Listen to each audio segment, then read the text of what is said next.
جمعے کی پہلی اذان کے بعد خرید و فروخت کرنا حرام ہے۔ جمعے کی تیاری میں لگنا واجب ہے۔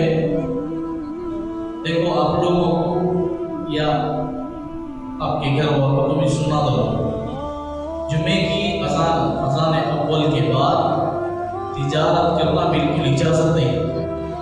تمہارا حلال مال بھی حرام ہو جائے گا، تب انہیں حلال چیز بیچ کر تمہیں حرام ہو جاتا۔ اللہ نے قرآن میں فرمایا، یا ایھا الذین آمنوا، اے ایمان والو، اذا نودی للصلاۃ من یوم الجمعہ، جب جمعے کی اذان کے لیے، جب جمعے کی نماز کے لیے اذان دی جائے، بلائی جائے، فاسعوا الی ذکر اللہ، اللہ کی ذکر کی طرف، یعنی جمعے کی نماز کی طرف آ جاؤ، اس کی تیاری میں لگ جاؤ، وذروا البیع، خرید و فروخت چھوڑ دو۔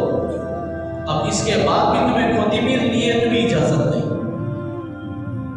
خالی ایک دہی کا پیکٹ گھر میں پوچھے یا نیمبو ایک پوچھے، بالکل اجازت۔ اذان سے پہلے لے لو یا نماز کے بعد لے لو، اذان کے بعد اللہ کے واسطے لے لو۔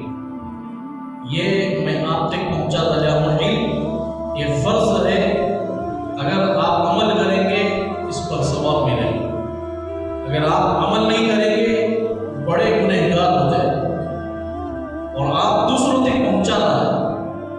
دکان والوں کو بھی سمجھاؤ، یا آپ نہیں سمجھاتے ہو تو جاؤ سب لیے ہو، خود دکان والے کو بھی دکان میں کھڑنے کی اجازت نہیں ہے جمعے کے اذان میں۔ اس کے واسطے میں کئی دکانوں کو سنایا، 12 سوا 12 تک ختم کر دو، لوگ جمعے سے پہلے لے لیتے نہیں، ایک دو ہم تمہیں ایک دو تین چیزیں منگاتے ہیں، اگر تمہیں عادت ڈال کرو، دیکھو انشاءاللہ صبح انشاءاللہ تم خود سے جمعے کا اذان کے بعد لے لگا کریں، جب جلدی جا بڑے ہو جانا بھگاتے ہم نہ چاہتے۔ تو ہمیں پابندی کے ساتھ رہے تو کچھ بھی ہمارا گناہ نہیں ہوگا، ہمیں بے ڈھنگا رہے، ہمیں اللہ کا حکم نہیں، سنت رسول اللہ کا طریقہ نہیں ہے، ہمارے پاس سنت نہیں ہے، تو پھر ہمارے اوپر جو بولے جائیں گے بے ڈھنگا جملہ بولے جائیں گے۔ ہمارے اندر جو اصل دین ہے اسے باہر لاؤ، پھر انشاءاللہ اللہ کی ذات سے امید ہے تمہاری بہنیں سنیں گی، کل کے دن دوسرے سسرال گھر میں وہ جائیں گے، انہوں سنائیں گے، ہمارے بھائی بولتے تھے اذان جمعہ کے بعد کری تجارت، یہ تمہیں جا کر لینا حرام ہے، اس سے پہلے لے لو۔ اس کو نیا کر بولے نہیں سن کو چاہ بولے تمہیں جا کر کچھ بولا، انہوں ضد پر رہے گا۔